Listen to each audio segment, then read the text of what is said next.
Hello guys, जय Shri Ram. Internal audit function आज हम डिस्कस करना चाह रहे हैं। इंटरनल ऑडिट फंक्शन ऐसे 610 के अंदर है बेटा। चैप्टर नंबर 4 है मॉड्यूल का। चैप्टर नंबर 4 में बहुत सारे एसेज हैं। मेनली जो उसके अंदर एसेज हैं बेटा वो छोटे छोटे हैं, लाइक एसे 500, 501, 505, 510, 520 हल्का सा बड़ा है और 530 हल्का सा बड़ा है, 550 फिर छोटा सा उसमें दिया हुआ है।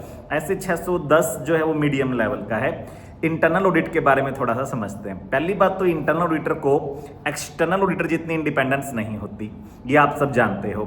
इसीलिए इंटरनल ऑडिटर की रिपोर्ट जो होती है उसके ऊपर सारा जगत विश्वास नहीं करता। इंटरनल ऑडिटर की जो रिपोर्ट होती है वो उतनी रिलायबल नहीं होती जितनी एक्सटर्नल ऑडिटर की रिपोर्ट होती है। During the work of internal audit main scope, main objective क्या रहते हैं? वैसे तो देखो बेटा, लॉ में इंटरनल ऑडिटर का स्कोप या ऑब्जेक्टिव वेल डिफाइंड नहीं है और ये मैनेजमेंट टीसीडब्ल्यूजी के ऊपर और इंटरनल ऑडिटर के ऊपर छोड़ा हुआ है। यानी कि मैनेजमेंट, टीसीडब्ल्यूजी और इंटरनल ऑडिटर मिलकर डिसाइड कर सकते हैं कि इंटरनल ऑडिटर का स्कोप और ऑब्जेक्टिव क्या रहेगा। और इंटरनल ऑडिटर को मेनली मैनेजमेंट टूल माना जाता है, जिसके through management compliance of law भी चेक करा सकती है, फाइनेंशियल रिपोर्टिंग और अदर ऑपरेटिंग इंफॉर्मेशन भी चेक करा सकती है, और ऑपरेटिंग एक्टिविटीज भी चेक करा सकती है, इंटरनल कंट्रोल भी चेक करा सकती है, रिस्क मैनेजमेंट सिस्टम भी चेक करवा सकती है, और गवर्नेंस प्रोसेसेज को भी चेक, इवेल्युएट और इम्प्रूव करने के सजेशन मांग सकती है। इसीलिए इंटरनल ऑडिट जो है बेटा उसको एक कंसल्टिंग एक्टिविटी, उसको एक एश्योरेंस एक्टिविटी का नाम दिया हुआ है। इंटरनल ऑडिट एक बहुत ही इंपॉर्टेंट कंसल्टिंग और बहुत ही इंपॉर्टेंट एश्योरेंस एक्टिविटी है जो कि मैनेजमेंट और जो कि दो चार्ज विद गवर्नेंस यूज करते हैं for evaluating, for checking, for improving the entities governance processes, entities risk management and entities internal control system. वैसे तो एक्सटर्नल ऑडिटर भी इंटरनल कंट्रोल सिस्टम को रिव्यू करता है, बट यार सोचो, एक्सटर्नल ऑडिटर जो है जैसे फाइनेंशियल ऑडिटर हो गए, सीए साहब हो गए, जो कि फाइनेंशियल रिपोर्टिंग की ट्रुथफुलनेस के ऊपर रिपोर्ट करने आए हैं, तो वो इंटरनल कंट्रोल को थोड़ा बहुत चेक करेंगे। जितना डिटेल में internal auditor internal control check करेगा, ऑब्वियसली एक्सटर्नल ऑडिटर नहीं करेगा।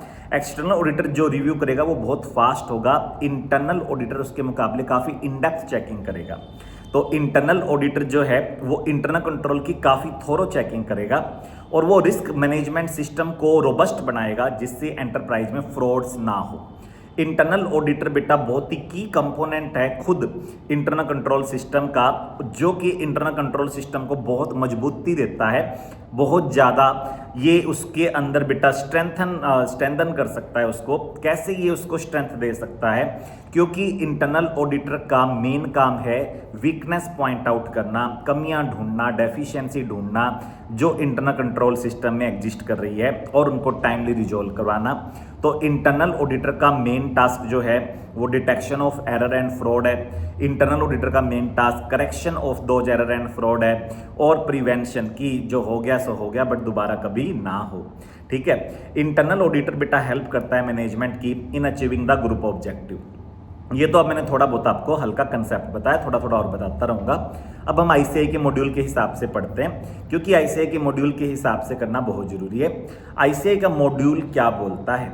आईसीआई का मॉड्यूल बोलता है इंटरनल ऑडिट की मीनिंग, स्कोप और ऑब्जेक्टिव। पहले दो पैराग्राफ में क्या बोलता है? It's an consulting and assurance activity. Internal audit एक बहुत ही इंपॉर्टेंट कंसल्टिंग एक्टिविटी है जो कि मैनेजमेंट टीसीडब्ल्यूजी यूज करते हैं, डिजाइन करते हैं। बहुत ही इंपॉर्टेंट एश्योरेंस एक्टिविटी है जो कि मैनेजमेंट और टीसीडब्ल्यूजी यूज करते हैं to obtain assurance about the effectiveness of their governance process, their risk management system and their internal control system. तीन कंपोनेंट आपको ध्यान रखने हैं जिनको इंटरनल ऑडिटर चेक करेगा, इवेल्युएट करेगा इम्प्रूवमेंट के, और उसके अंदर बेटा बहुत सारे सजेशंस देगा कैसे उसको और बेटर बनाया जा सकता है। तो तीन चीज़ें जिसके ऊपर इंटरनल ऑडिटर का मेन फोकस रहेगा वो है गवर्नेंस प्रोसेस, वो है रिस्क मैनेजमेंट सिस्टम और वो है इंटरनल कंट्रोल सिस्टम। सबसे पहले गवर्नेंस प्रोसेस, छोटा सा पैराग्राफ है, बड़ी आसानी से आप लोग याद कर सकते हो स्टूडेंट्स। तो देखिए बच्चे, क्या कहा है यहाँ पर आईसीआई ने, क्या लिखा हुआ है यहाँ पर आईसीआई ने? गवर्नेंस जो प्रोसेस होती है मेरे बेटा, उसमें इंटरनल ऑडिटर को चेक करना है कि क्या इन चार फ्रंटियर पर हमारी ऑर्गेनाइजेशन का, जिसकी आप चेकिंग कर रहे हैं, क्या हमारी ऑर्गेनाइजेशन का इन चार फ्रंटियर पर, या जिस ऑर्गेनाइजेशन की हम चेकिंग कर रहे हैं, क्या वो इन चार फ्रंटियर पर काफ़ी अच्छा काम कर पा रही है। वो चार फ्रंटियर क्या है जिनके ऊपर ऑर्गेनाइजेशन बहुत अच्छा काम कर सकती है, और क्या वो काम कर रही है या नहीं कर रही। तो during governance process auditor check करेगा, क्या चेक करेगा, नंबर 1, क्या एंटिटी के ऑर्गेनाइजेशन में एथिक्स और वैल्यूज को प्रमोट किया गया है। तो auditor will check, internal auditor will check, evaluate, internal auditor will check the promotion of ethics and values, क्योंकि गवर्नेंस या गवर्नमेंट या फिर की मैनेजमेंट या फिर ओनर्स या फिर बेटा जो टॉप लेवल मैनेजमेंट है, उनका काम होता है ऑर्गेनाइजेशन में हमेशा एथिक्स और वैल्यूज को बढ़ावा देना। तो इंटरनल ऑडिटर को चेक करना है whether the management and TCWG has promoted a culture of honesty, ethics, integrity and values in the organization. Second governance processes को हम चेक करेंगे over the performance management and the accountability. Performance management बहुत जरूरी है, तभी governance बढ़िया चलता है, कॉरपोरेट बढ़िया तरीके से गवर्न होती है। तो सेकंड हम चेक करेंगे क्या ऑर्गेनाइजेशन का परफॉर्मेंस मैनेजमेंट और अकाउंटेबिलिटी क्राइटेरिया अच्छा है। नंबर 3 आप चेक करेंगे कम्युनिकेशन क्या करती है मैनेजमेंट एंड TCWG, किस चीज का कम्युनिकेशन, रिस्क एंड कंट्रोल का, किसे, to the appropriate levels in the organization. क्या ऑर्गेनाइजेशन की मैनेजमेंट और दो चार्ज विद गवर्नेंस अच्छे से बढ़िया तरीके से इफेक्टिवली कम्युनिकेट करते हैं risk and control to appropriate levels in the organization. और लास्ट वन, क्या इफेक्टिव कम्युनिकेशन है between these 4 pillars of the organization. क्या इफेक्टिव कम्युनिकेशन है between the 4 pillars of the organization, internal auditor, external auditor, management and TCWG। क्या इन चारों के बीच में एक बहुत अच्छी बॉन्डिंग होनी चाहिए, बहुत अच्छा कम्युनिकेशन डायलॉग होना चाहिए, जिससे ऑर्गेनाइजेशन में एरर फ्रॉड रुके, जिससे ऑर्गेनाइजेशन का गवर्नेंस सिस्टम, एंटरप्राइज की सरकार बढ़िया चले, एंटरप्राइज का day to day management, enterprise का सुपरविजन बढ़िया हो जाए। तो क्या इन चारों के बीच में इफेक्टिव कम्युनिकेशन है। तो गवर्नेंस प्रोसेस में इंटरनल ऑडिटर को 4 फ्रंटियर्स पर 4 क्राइटेरियाज पे चेक करना है ऑर्गेनाइजेशन को। Number 1 criteria is whether promotion of ethics and value is done properly, whether performance management and accountability is there, whether communication of risk and control to the appropriate level is done, and whether effective communication is there between internal auditor, external auditor, management and TCWG. Second है risk management system. Risk management system internal auditor की checking area में दूसरे number पर आता है। क्या organisation के अंदर एक इफेक्टिव रिस्क मैनेजमेंट सिस्टम है। Internal auditor will check whether organization has on effective risk management system. Internal auditor will identify significant risk. Internal auditor का काम क्या है, identify significant risk, identify frauds, errors as much as possible, identify frauds in the financial reporting process and suggest the various methods to improve risk management and the internal control। तो ये आपका second component है। Third component है internal control system को evaluate करना है। इसके अंदर फिर 4 सब पार्ट है। Internal auditor will evaluate the internal control system in journal and will provide assurance to management and TCWG। Internal auditor को आप यूज कर सकते हो to provide assurance to management and TCWG about the design, implementation, design अच्छा हो, implementation अच्छा हो and operate हो effectively through out the year the internal control system in operation. तो इंटरनल ऑडिटर को बताना है क्या ऑर्गेनाइजेशन के अंदर design, implementation and operative effectiveness of internal control system से इंटरनल ऑडिटर संतुष्ट है, सेटिस्फाइड है। क्या वहां पे कोई कमियां हैं, क्या उसके पास कोई शॉर्टकमिंग्स या वीकनेसेस या कमेंट्स हैं, एडवर्स रिमार्क्स है जिस पर वो इंप्रूवमेंट चाहता है, कैसे उनको इंप्रूव किया जा सकता है।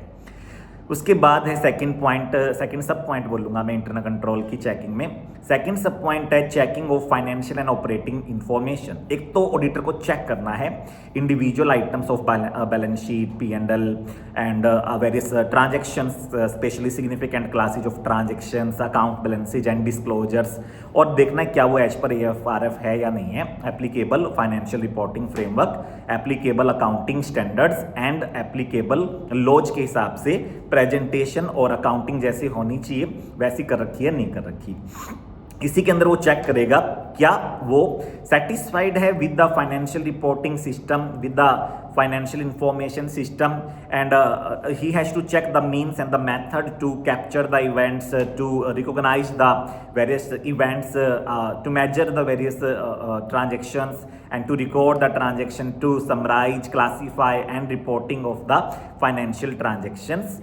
थर्ड सब पॉइंट जिसको वो चेक करेगा during the internal control checking is the checking of the operating activity. Checking of the operating activities में ऑडिटर चेक करेगा 3E's। सर 3E's तो हमें आते हैं, बताओ सर। इफेक्टिवनेस चेक करेगा ऑपरेशंस की, एफिशिएंसी चेक करेगा, और सर इकोनॉमी। इकोनॉमी का मतलब परचेजेज इकोनॉमिकल हो और परचेज ऑर्डर्स लिए जाएं और बहुत सारे अच्छे लोगों से, सप्लायर से पहले टेंडर से इन्वाइट करके कोटेशन लेके फिर ही परचेज की जाए, तो इकोनॉमी हम चेक करेंगे सर खर्चों में। दूसरा हम चेक करेंगे एफिशिएंसी, इनपुट से आउटपुट प्रोड्यूस करते टाइम वेस्टेज कम से कम होना चाहिए सर। और सबसे इंपॉर्टेंट इफेक्टिवनेस हम चेक करेंगे, क्या उनका कोई रिजल्ट भी आ रहा है जो हम कर रहे हैं, क्या कोई प्रोडक्टिव एक्टिविटी, कोई प्रोडक्टिव रिजल्ट, कोई मीनिंगफुल रिजल्ट ऑर्गेनाइजेशन की एक्टिविटी से अचीव हो रहा है। तो इस तरीके से इंटरनल ऑडिटर काफ़ी डिटेल में चेक करेगा, ना केवल फाइनेंशियल एक्टिविटी को बल्कि नॉन फाइनेंशियल एक्टिविटीज की इफेक्टिवनेस को भी वो चेक करके रिपोर्ट करेगा और उसमें इंप्रूवमेंट्स सजेस्ट करेगा। लास्ट सब पॉइंट जिसको इंटरनल ऑडिटर चेक करना चाहता है, जिसको इंटरनल ऑडिटर को चेक करने के लिए यूज किया जा सकता है, इंटरनल ऑडिटर को जिस चीज़ की रिस्पॉन्सिबिलिटी असाइन की जा सकती है, वो है कंप्लायंस विद एप्लीकेबल लॉज। दो टाइप के लॉज होते हैं, internal laws and external laws. Internal rules, regulations, management policies, code of conduct, code of ethics. External rules regulation, statutory laws, ये company law, SEBI law, RBI का law, banking regulation act, sector laws, done है बेटा। तो बहुत सारे applicable laws हो सकते हैं like taxation laws and other laws. तो ऑडिटर यानी कि internal auditor can be assigned the responsibility to check compliance with the various external rules, regulations, requirements. Forms भरने थे वो भर दिए, क्या कोई भी रिक्वायरमेंट्स थी कुछ भी वो पूरी है या नहीं है। इंटरनल ऑडिटर का काम यूज करना है या नहीं करना है, स्कोप, ऑब्जेक्टिव, मीनिंग हो गया। अब हम देखना चाहते हैं कि इंटरनल ऑडिटर का काम यूज करना है या नहीं करना। इंटरनल ऑडिटर का काम यूज करना है, इंटरनल ऑडिटर का काम यूज नहीं करना, that's totally depend upon external auditor. ऐसे 610 बिल्कुल भी नहीं कहता कि एक्सटर्नल ऑडिटर की रिस्पॉन्सिबिलिटी कम हो जाएगी इंटरनल ऑडिटर के काम को यूज करने से, या एक्सटर्नल ऑडिटर को अब कुछ करना नहीं पड़ेगा अगर इंटरनल ऑडिटर बढ़िया बंदा था, बढ़िया फर्म्स थी, बड़ी बिग 4, बिग 10 या बहुत ही क्वालिटी की वहाँ पर अगर इंटरनल ऑडिट हुई है, तो ऐसा कुछ भी नहीं है कि एक्सटर्नल ऑडिटर की रिस्पॉन्सिबिलिटी या ड्यूटीज कम हो जाती है। तो ये टोटली बेटा डिसीजन रहता है एक्सटर्नल ऑडिटर का कि वो इंटरनल ऑडिटर का काम यूज करे या ना करे। बट नॉर्मली हम चाहते हैं कि इंटरनल ऑडिट का जो वर्क है वो एक्सटर्नल ऑडिटर थोड़ा यूज करे, और उसका वर्क यूज करने से पहले वो चेक कर ले ऑब्जेक्टिविटी का मतलब कि क्या स्टेटस है इंटरनल ऑडिटर का, कितनी इंडिपेंडेंस है, क्या ऑर्गेनाइजेशन में उसको दर्जा प्राप्त है, क्या उसकी पोजीशन है ऑर्गेनाइजेशन में, क्या मैनेजमेंट उसको सुना देती है, मैनेजमेंट उसकी बात नहीं सुनती है, क्या मैनेजमेंट को उल्टा इंटरनल ऑडिटर सुना देता है और मैनेजमेंट बड़े ध्यान से इंटरनल ऑडिटर की बात सुनती है। तो ये हमें चेक करना है ऑब्जेक्टिविटी नहीं है या ऑब्जेक्टिविटी है। ऑब्जेक्टिविटी है तो इंटरनल ऑडिटर का वर्क यूज करना रेलिवेंट रहेगा। सेकंड हमें चेक करना है कॉम्पिटेंस, एंड कॉम्पिटेंस के साथ साथ हमें देखना है कि उसने क्या मतलब वर्किंग कर रखी है, उसका प्लान, उसका प्रोग्राम, उसका एविडेंस कलेक्शन, उसका मेथड ऑफ डूइंग वर्क, उसकी एक पूरी की पूरी प्रोसीजरल हिराकी अपने को देखनी है, कैसे इंटरनल ऑडिट डिपार्टमेंट इनका वर्क करता है। उनसे ओपन डायलॉग करके आप ये सब समझ सकते हो, उनकी फाइल्स को चेक करके आप समझ सकते हो, उनके क्वालिटी ऑफ वर्क को देख सकते हो। क्वालिटी है और आपको लगता है कॉम्पिटेंटली वर्क किया गया, केयरफुली वर्क किया गया, स्केप्टिसिज्म से वर्क किया गया है, तो एक्सटर्नल ऑडिटर इंटरनल ऑडिटर का वर्क यूज कर सकता है. He can rely on the work of internal auditor and obviously he can rely on the work of internal auditor, but ultimate responsibility will be of external auditor, and he can rely the work of internal auditor, but he must check first the quality of the work, objectivity यानी कि independence of the, free from biasness, free from pressure, free from confliction of interest and the competence. And आपको check करना चाहिए कि क्या जो हमारे internal audit department है, जिस ऑर्गेनाइजेशन की आप चेकिंग करने जा रहे हो, उनका जो इंटरनल ऑडिट डिपार्टमेंट है, क्या उसको यूज करना सही रहेगा, क्या वो हमारे डायरेक्शन, सुपरविजन में या रिव्यू में वर्क कर पाएगा, क्या हम उसके फाइल्स को या उसके कलेक्ट किए हुए एविडेंस को अपने ऑडिट फाइल में यूज कर सकते हैं, नहीं कर सकते. तो ऑब्वियसली एक्सटर्नल ऑडिटर ये सब कर सकता है, बट केयरफुली.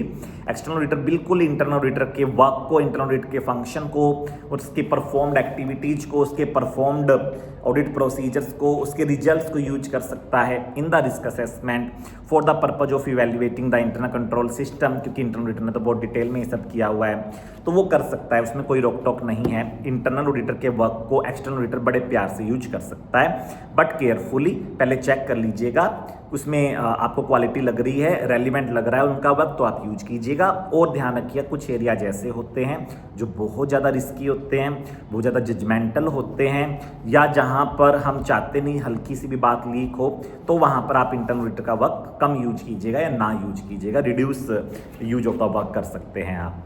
इंटरनल ऑडिटर के वर्क को और इंटरनल ऑडिटर की हेल्प को हम दो तरीके से यूज कर सकते हैं. ऐसे 610 बोलता है इंटरनल ऑडिटर के वर्क को भी यूज किया जा सकता है और इंटरनल ऑडिटर की हेल्प भी ली जा सकती है.